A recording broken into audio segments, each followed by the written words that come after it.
Hello friends, welcome back to the channel and now we are going to solve question number 11 exercise 13a. What is the question? See here, the cost of 10 kg of wheat is rupees 180. First point, what will 18 kg of wheat cost? यहाँ पर देखिए 10 kg of wheat है, ठीक है, 10 kilo गेहूं, उसका cost कितना 180 rupees. So 10 kg of wheat costs 180. We have to find the cost of 18 kg wheat. हमें फाइंड करना है कि 18 kg wheat का कॉस्ट कितना होगा, ठीक है, और हमें पता है कि 10 kg wheat का कॉस्ट है 180. So first of all we will find the cost of 1 kg wheat, then we will find the cost of 18 kg wheat. So see your solution. The cost of 10 kg wheat is equal to rupees 180. ये question में दिया हुआ है 10 kg wheat का cost कितना 180 rupees है, ठीक है. अब हमें फाइंड करना 1 kg wheat का cost. So the cost of 1 kg wheat is equal to rupees 180 upon 10. देखिए यहाँ पर 10 kg wheat का कॉस्ट है रुपीज 180, तो 1 kg wheat का कॉस्ट होगा 180 divided by 10. So here it is written rupees 180 divided by 10 is equal to rupees 18. So the cost of 1 kg wheat is equal to rupees 18. 18 rupees का 1 kg wheat मिलेगा, ठीक है. Now we have to find the cost of 18 kg wheat. अब हमें find करना है कि 18 kg wheat कितने रुपए का मिलेगा. So see here, and the cost of 18 kg wheat is equal to rupees 18 into 18. Why here it is multiplied by 18? Rupees 18 is multiplied by 18.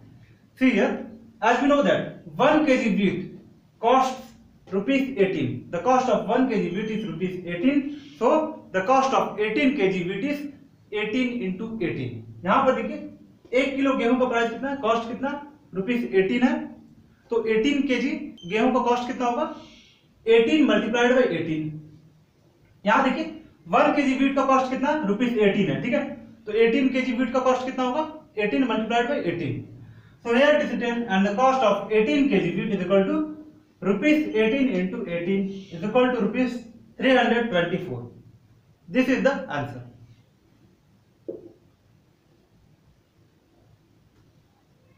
Now see here second point. What is given here? What quantity of wheat can be purchased for rupees 432? यहाँ पर देखिए question दिया हुआ है the cost of 10 kg of wheat is rupees 180. 10 kg wheat का cost कितना है 180 rupees है, ठीक है. हमें फाइंड करना है कि 432 रुपीज में हम कितना wheat खरीद सकते हैं, कितना kg wheat खरीद सकते हैं, ठीक है. ये हमें फाइंड करना है, ठीक है.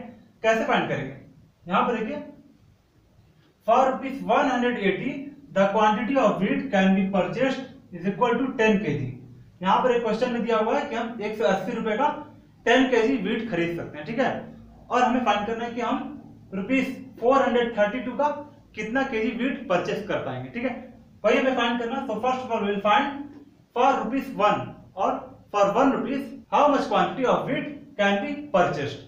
हमें फाइंड करना है कि 1 रुपए में कितना kg wheat खरीद सकते हैं, वो फाइंड करना.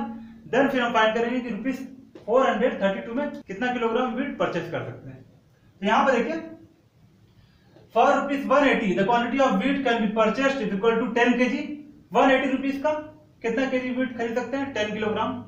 अब हमें फाइंड करना है कि 1 रुपीस का रुपीस 1 का कितना किलोग्राम wheat हम खरीद सकते हैं. फिर हम फाइंड करेंगे रुपीस 432 का कितना किलोग्राम wheat हम खरीद सकते हैं, ठीक है. तो यहाँ पर देखिए for rupees 180 the quantity of wheat can be purchased is equal to 10 kg. 180 rupees में 10 kg wheat खरीद सकते हैं. It implies that for rupees 1 the quantity of wheat can be purchased is equal to 10 upon 180. 1 रुपए में कितना kilogram wheat खरीद सकते हैं 10 upon 180 kg, ठीक है. इतना किलोग्राम हम wheat खरीद सकते हैं 1 रुपए में, ठीक है. अब ये हमें पता चल गया कि 1 रुपए में इतना किलोग्राम आएगा, ठीक है. तो हम पता कर सकते हैं कि 432 रुपीस में कितना किलोग्राम हम गेहूं खरीद सकते हैं, ठीक है. तो यहाँ पे देखिए and for rupees 432 the quantity of wheat can be purchased is equal to 10 upon 180 into 432 kilogram. यहाँ पर देखिए 1 रुपए में इतना किलोग्राम wheat आएगा 10 upon 180 इतना किलोग्राम, ठीक है. तो हमें क्या फाइंड करना, हमें फाइंड करना है कि 432 रुपीस में कितना किलोग्राम wheat हम खरीद सकते हैं, ठीक है. तो आपको क्या करना है 1 रुपए में जितना किलोग्राम आएगा, ठीक है, उसे मल्टीप्लाई करना है 432 से. Then we will get the quantity of wheat can be purchased for rupees 432. So here it is written, and for rupees 432 the quantity of wheat can be purchased is equal to 10/180 into 432 kilogram. अब इसे calculate करिए, 10/180 into 432, divide 180 and 432 by 18। 18 से divide करिए, देखिए 18 10 जा, यहाँ पर 10 लिखा हुआ, 18 10 जा 180 एंड 18 24 जा 432। यहाँ पर देखिए 432 को काट दिया मैंने, यहाँ पर 24 लिख दिया, ठीक है। तो 18 24 जा 432 एंड 18 10 जा 180, क्या का नंबर बचे 10/10 into 24। सो 10/10 into 24, 10 1 जा 10, ये दोनों कैंसिल हो गए, 10 10 क्या बचा 24 बचा। So is equal to 24 kilogram.